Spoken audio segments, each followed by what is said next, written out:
Hey, what's up, everybody? Joe, the opinionated window cleaner, coming at you this morning, and I got a good one for you today. Today, I want to talk about the different types of customers. How many of these customers have you dealt with in your career? I think I've had at least, I've dealt with all of them at one time or another. So, we're going to start out with one of the positive customers, the nice old couple. That's right, the nice old couple. This is the best customer. They're fun to work for. They normally have a good relationship going on. You hear them joking and kidding the whole time you're there. Uh, have some great stories, just overall friendly. Normally offers you drinks, snacks. Sometimes it'll be homemade snacks. You can never tell. But I mean, good people, nice old couple. If you can get one of them, that's a good customer to have. But now we're going to go to some of the bad ones. The fake out. Now, this customer here is dangerous. They are sly. They're like the Wile E. Coyote. You show up and they are just as nice as they can be. They talk good to you and everything. And you're like, wow, this is a great customer. You go and do the job, and then they turn around, come up, and they just tear it apart. They nitpick it to death right there at the end when it's time to pay. Be careful of the fake out customers. You don't want many of these, and the worst part about them, they are some of the hardest customers to spot. So like I said, they call you on the phone, they want the estimate, they're really nice, you show up, they're nice. It's not until the very end that they turn really, really mean. They are dangerous and they are vicious. The disappearing customer. Now, this customer here is part magician, part customer. Uh, you're going to do a job for them, and it could be whatever you do in the service industry, and they're around the whole day. Right at the end, about the time you finish up, phew, they're gone. And you look around, you can't find them. You're in their house unlocked. You go to the house, Mr. and Miss So and so, Mr. and Miss So and so. Hello. Nobody answers you. You look out in the driveway, car's still there, but they're not there.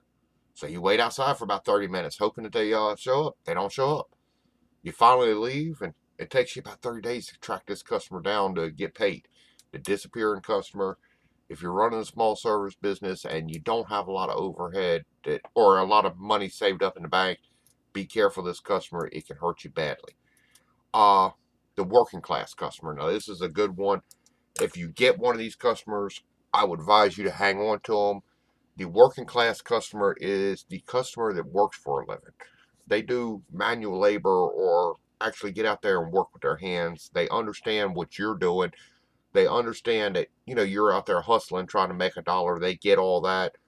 They're going to be great to deal with. They're going to be very understanding, and they normally tip very, very well. So if you get one of these customers, make sure you hang on to them. Keep them at the front of your list. The My Family Is customer. Now, this customer is my personal, I despise them. I would rather deal with the fake out, the disappearing customer, any of them other than My Family Is. This is the customer, when you show up at their door, first thing they're going to tell you is, my son or lawyer is a doctor or a lawyer or rocket scientist or brain surgeon, whatever. And they think that entitles them to a little bit more than the person next door got. So these customers here are, be very careful dealing with them, guys. It's ones that I do not have much patience for when they start that. I have been known to walk away from the job just because I don't have the patience for it. Imagine that. So, like I said, My Family Is customer, be extremely, extremely, extremely careful of. The referral. Whew. Let's see where we can start on the referral customer. Now, I know y'all thinking this customer was referred to you, but no, I'm talking about the opposite end of the spectrum. This customer, when you show up, well, if you do a good job for me, there's going to be 20 houses down the road you can do because everybody in this neighborhood knows me and knows that I only hire the best. And if you just do a good job for me, let me tell you what the honest truth of it is. Her neighbors hate that person. They hate her. She's aggravating. She tries to tell the rest of the neighborhood what to do. They can't stand her. But on a positive note, sometimes even though they hate that person, they will use that service provider just because if they figure if you can make her happy, you could definitely make them happy because they know they're not half as hard to get along with as she is. So this customer can bring you extra work. 90% of the times, the neighbors hate them. They don't want to deal with them anyway. So my thing is just do the same quality job you do for everybody else and convince her that she got a little bit extra. That's all you got to do. All right. They used to be. Now, this is one of them customers can go either way.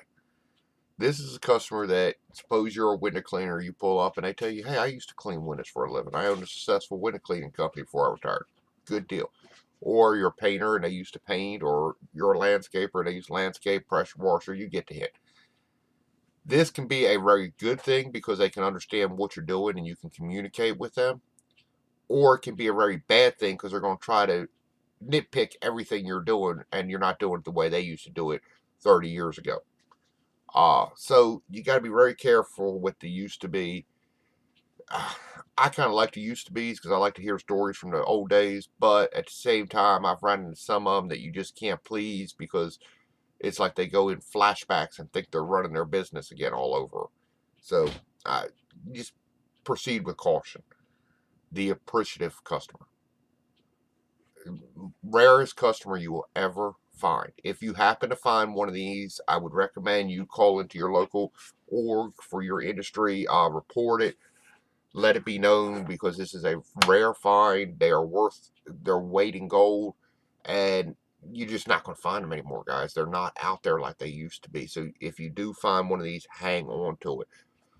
They're going up in value every day. So do not get rid of your appreciative customer. The appreciative customer is what it says. You go out there to do the job, and they're thanking you up and down for doing it. They're appreciative that you turned around, showed up to help them out. They appreciate you. They just are the greatest people in the world.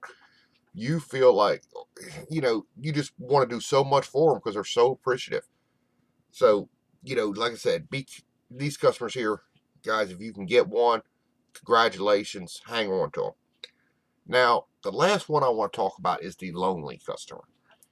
This is the one that you go out there and they just want to talk. They don't really care whether you clean the windows or pressure wash the house or cut the grass. They just want somebody to talk to. Maybe their spouse died, or they got divorced or whatever, and they have nobody around. They can be a very good customer. They can be a hard customer to get along with. And the lonely customer is, one of the things, you got to be a people person to understand the lonely customer. So, if you get one of them, spend a little bit extra time, talk to them. It'll go a long ways, and they will appreciate it. And the lonely customer has been known to turn into the appreciative customer with time. It does happen, guys. Not all the time, but it does happen. So, all right, this was just a little funny video on the different types of customers we deal with in the service industry. I hope you enjoyed it. If you did, do me a favor, like it, share it, subscribe to my page. I could use all the help I could get, guys, getting that page up and going. You all know what it is. Joe knows stuff. Have a great day. I'm out of here.